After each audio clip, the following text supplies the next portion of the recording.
Assalamualaikum warahmatullahi wabarakatuh.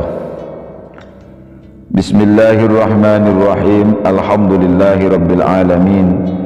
Wassalatu wassalamu ala sayyidina Muhammadin wa ala alihi wa sahbihi wa barik wa sallim ajma'in, amma ba'du.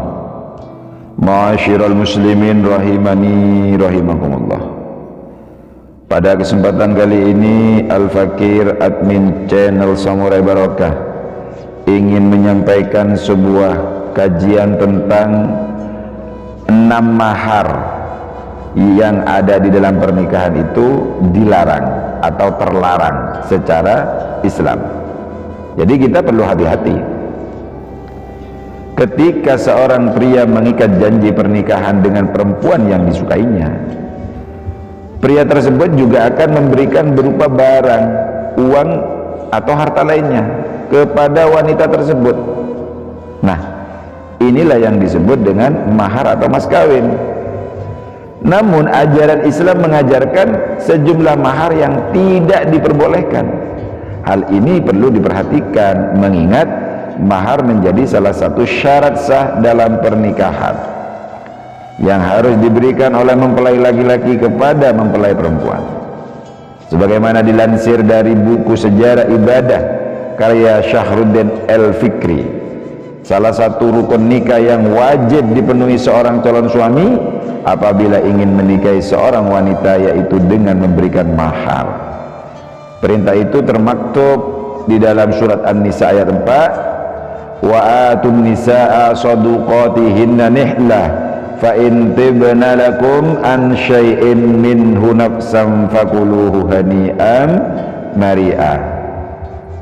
Berikanlah mahar kepada wanita yang kamu nikahi sebagai pemberian yang penuh kerelaan.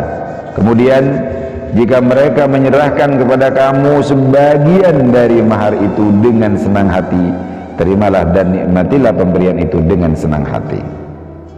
6 mahar pernikahan yang terlarang menurut ajaran Islam adalah: 1. Mahar benda terlarang. Mahar yang dimaksud adalah mahar berupa khamr, minuman keras, babi, buah-buahan yang belum tentu matang, atau unta yang terlepas. Bila maharnya berupa hal-hal tersebut, hukum akadnya bisa diperdebatkan.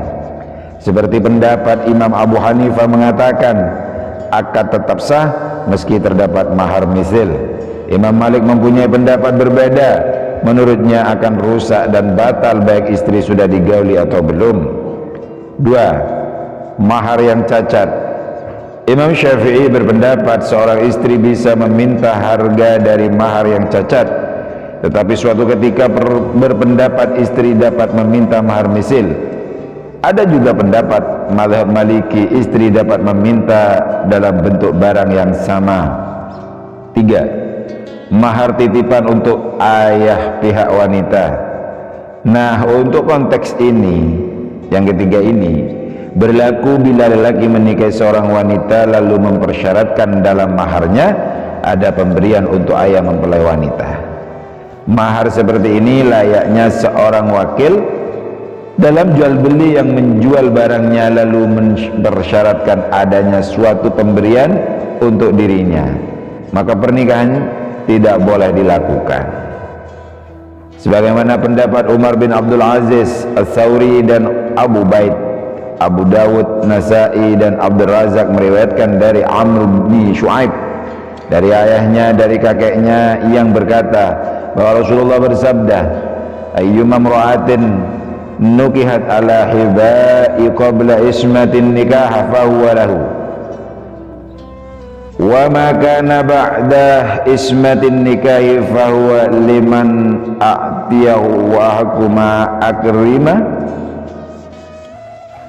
Ayyuma imra'atin nukihat ala hibai qabla ismatin nikah fa huwa laha wa ma kana ba'da ismatin nikahi fa huwa liman u'tiyahu wa uhakuma ukrima ar-rajulu alaihi ibnatu wa ukhtuhu.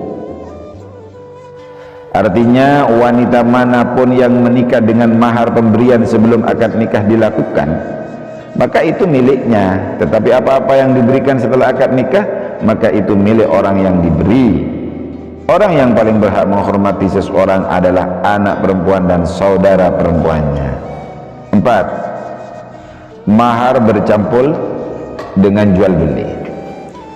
Mahar bercampur dengan jual beli yang dimaksud seperti istri menyerahkan budak lelaki kepada suaminya, kemudian suaminya membayar berupa 1000 dirham untuk mahar istrinya, namun di dalamnya juga terdapat harga untuk membayar budak tersebut.